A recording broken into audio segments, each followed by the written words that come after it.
Amis réfractaires, aujourd'hui une nouvelle vidéo de mise à jour sur la situation en Ukraine et on va se concentrer aujourd'hui sur les conséquences économiques de la guerre parce qu'il y en a beaucoup, notamment le fait qu'on risque d'avoir une famine historique et mondiale. Ouais. À la bourse de Chicago, qui est la référence mondiale pour le prix du blé, la tonne est passée en quelques mois de 275 € à plus de 400 €. Une flambée record d'après l'ONU qui s'ajoute à une extrême volatilité des prix. Et ça pourquoi ? Parce que l'agriculture dépend de facteurs climatiques qui peuvent toucher n'importe quel pays et que le monde de l'ultra-finance gère aujourd'hui un tiers des échanges commerciaux de blé. Des financiers qui jouent avec la bourse, la flambée des prix et les stocks pour se faire un maximum de bénéfices.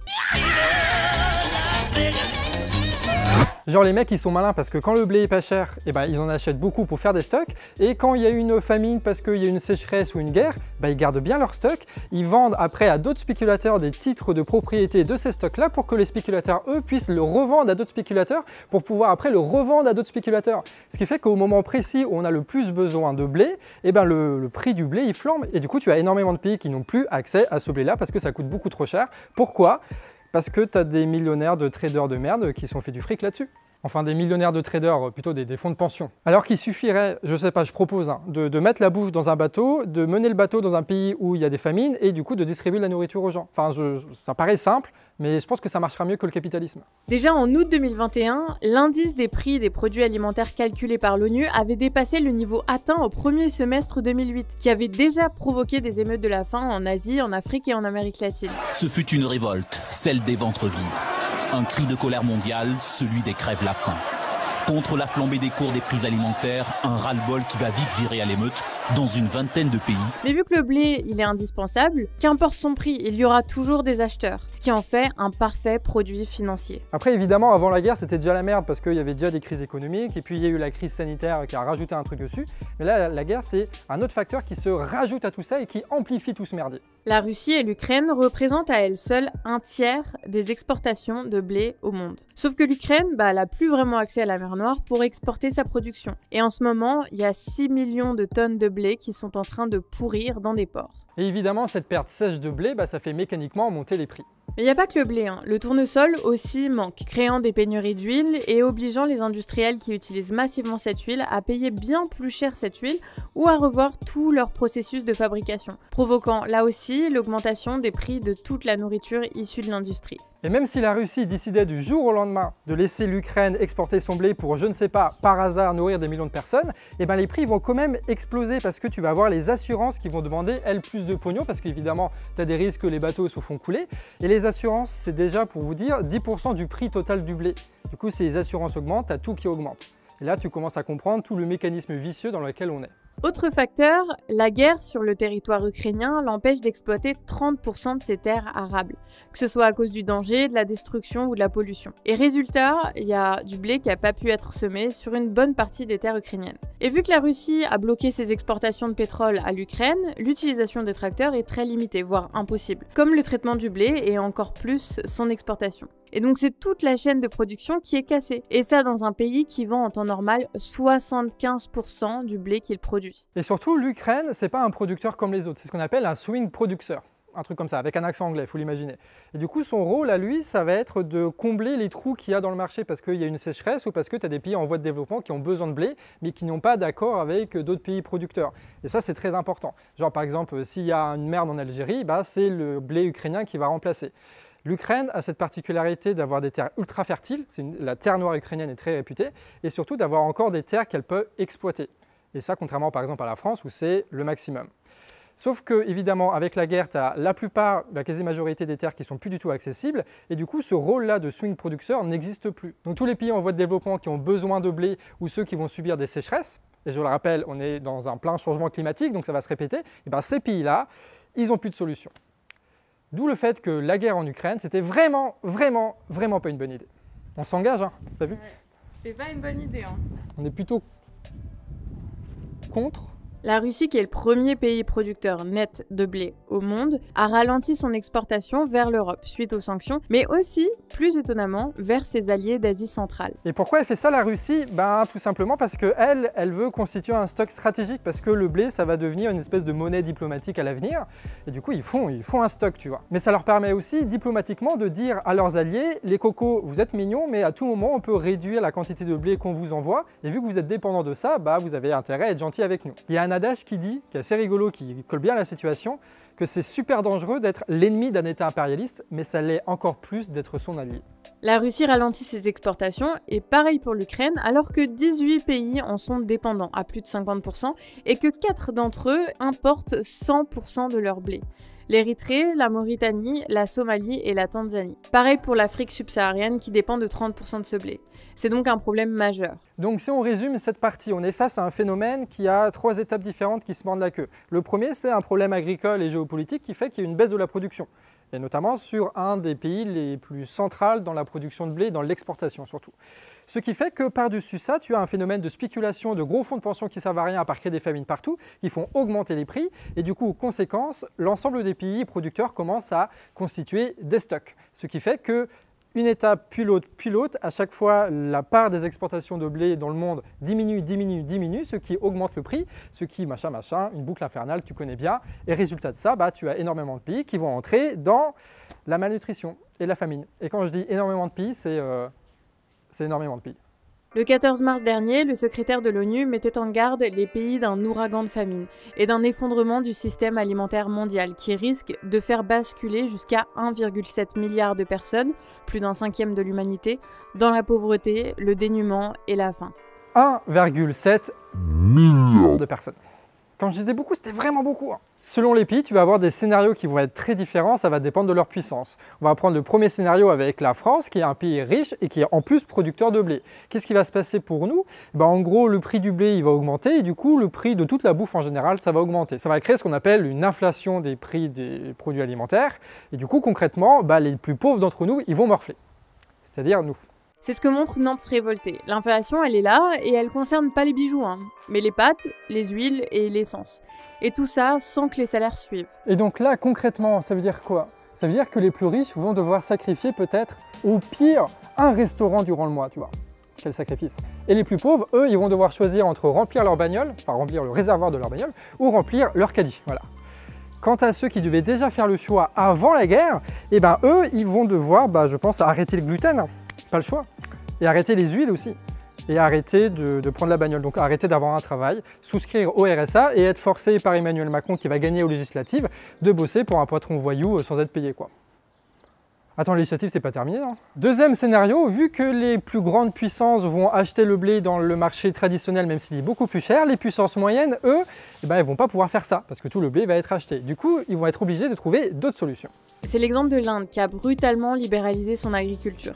Cette libéralisation, elle s'est traduite par une généralisation des monocultures chimiques et industrielles, qui ont permis d'un côté d'augmenter temporairement le rendement, au point de multiplier par 5 ses exportations, pour atteindre les 10 millions de tonnes, mais qui d'un autre côté a surtout détruit l'immense réseau de paysans qui s'était notamment mobilisé en 2020 pour mener la plus grande grève de l'histoire de l'humanité. C'est incroyable comment toutes les infos se relient, tout ça. L'Inde passe donc en ce moment des contrats d'exportation de blé avec l'Iran, avec le Nigeria, l'Indonésie et la Tunisie. L'Égypte, elle, qui importe 85% de son blé d'Ukraine, a dû aussi faire appel à l'Inde. L'Égypte, dont le blé a un rôle très particulier dans sa politique, c'est pour nourrir les plus pauvres. Voilà, et du coup c'est très important parce que sinon il va se passer, tu vois, quand il y a un peu une augmentation des prix dans les pays arabes, quand c'est le printemps, en général c'est pas très bon pour les dirigeants, du coup c'est vraiment très important pour eux de choper ce blé, donc ils sont contents avec le blé indien, sauf que le blé indien est réputé pour être très mauvais, que ce soit en termes de protéines ou parce que c'est rempli de pesticides, et encore je te parle pas du gluten. Et vous savez quoi ? Depuis le tournage de la vidéo, l'Inde a annoncé que, faute de sécheresse, elle allait annuler toutes ses exportations de blé. Donc l'un des rares acteurs qui aurait pu nourrir des millions de personnes se retire à cause du réchauffement climatique. Oh merde! Oh c'est con ça! Alors pour combler le manque de blé, l'Europe a rompu avec ses engagements écolos liés à la PAC qui limitait l'usage des pesticides et imposait de mettre 4% des terres au repos. Des terres qui vont finalement être cultivées en blé. Du côté français, les exportations vont donc légèrement augmenter. Le Maroc a déjà annoncé en importer. Quant à l'Algérie, elle avait rompu une partie de ses contrats il y a quelques années pour favoriser le blé ukrainien. Ils se retrouvent donc aujourd'hui à devoir re-signer des contrats avec la France à plein tarif, ce qui va provoquer chez eux aussi une belle inflation et de la pauvreté. Malgré la hausse de la production, l'Europe s'apprête à constituer elle aussi un stock stratégique, ce qui va encore faire baisser la quantité de blé disponible sur le marché. Et au Moyen-Orient, la situation est encore plus grave. À cause d'une politique néolibérale imposée par le FMI, ces pays sont devenus dépendants de 50 à 90% du blé d'importation. En intégrant brutalement le marché mondial, ces pays se sont spécialisés sur une culture en optant pour l'exportation massive de produits issus d'une monoculture industrielle. Sauf que ces monocultures, elles détruisent les sols qui sont devenus incapables de retenir l'eau. Et tout ça, ça casse le cycle de l'eau. Quant à la paysannerie, elle a été abandonnée par l'État, puis détruite par la concurrence. Résultat, ils n'ont plus aucune souveraineté alimentaire. Ces pays dépendent de leur importation de fertilisants venus de la Russie et issus des énergies fossiles, et de l'importation des céréales pour manger, et dont le prix est défini par le marché. Un marché qui produit sans cesse des crises alimentaires énormes.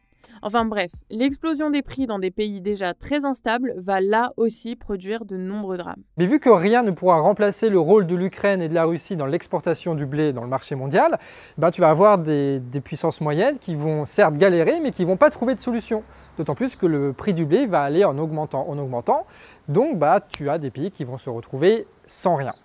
Comme le Liban, qui réalise 70% de ses importations de blé avec la Russie et l'Ukraine, 80% pour la Turquie et même 90% pour l'Égypte. La bonne question, c'est donc que vont faire ces pays lorsqu'ils n'auront plus de stock?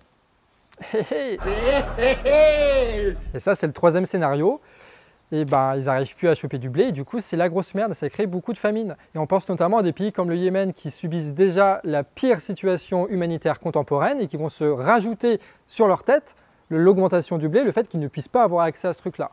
Voilà, donc c'est ça qu'il faut comprendre dans l'augmentation du prix du blé, c'est que les plus riches, ils vont raquer, les moyens, ils vont galérer et ils vont raquer, et les plus pauvres, ils vont tout simplement pas avoir accès à ce blé-là. Et c'est comme ça qu'on arrive à une situation où tu as 1,7 milliard de personnes qui sont dans des risques de famine aujourd'hui. Donc attends, on va essayer de résumer parce que là, c'est compliqué. Il y a une guerre, ok. Ça produit du coup une crise de la production de blé et de plein de graines qui fait qu'il y a une pénurie au niveau alimentaire dans le monde. Ok. Par-dessus ça, tu as des fonds spéculatifs qui spéculent là-dessus pour faire monter à maximum les prix, ce qui crée plein de famines et que c'est le bordel, etc. Et vu que c'est le bordel et que c'est super cher, tu as énormément d'États qui font une spéculation politique en faisant des stocks, notamment les pays producteurs, des stocks de blé comme ça, pour faire en sorte qu'il y ait encore moins de blé en circulation. Par-dessus ça, tu as du coup une crise agricole avec toute l'agriculture chimique, etc., qui va essayer de compenser, qui va faire de la merde, du coup écologiquement, ça pue du cul.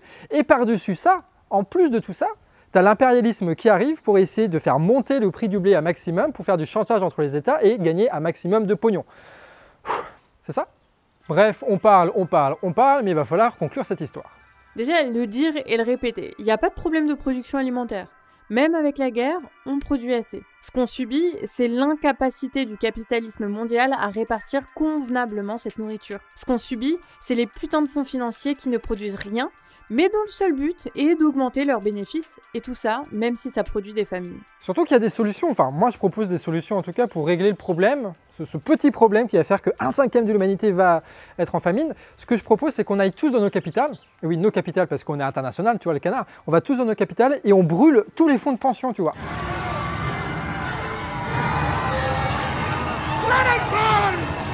Tous les BlackRock, les machins, les trucs qui font des spéculations, qui créent des famines pour rien, on brûle tout. Et évidemment sur les personnes qui sont dedans. Hein. Les personnes, on les envoie genre en centre-Bretagne avec un petit potager, une petite cabane, ils adoptent un chien, tout ça.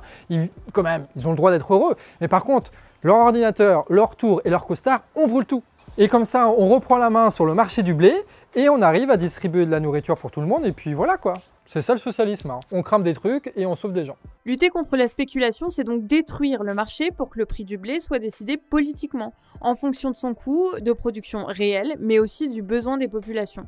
Tout ça couplé à un système d'assurance sociale pour les agriculteurs et les paysans, histoire qu'ils puissent avoir, quoi qu'il arrive, de quoi vivre dignement. Vous imaginez le truc quand même? Genre on arrive comme ça là à abolir la faim. Ce serait quand même stylé, non? Abolir la faim. Là on serait fiers d'avoir fait ça, abolir la faim.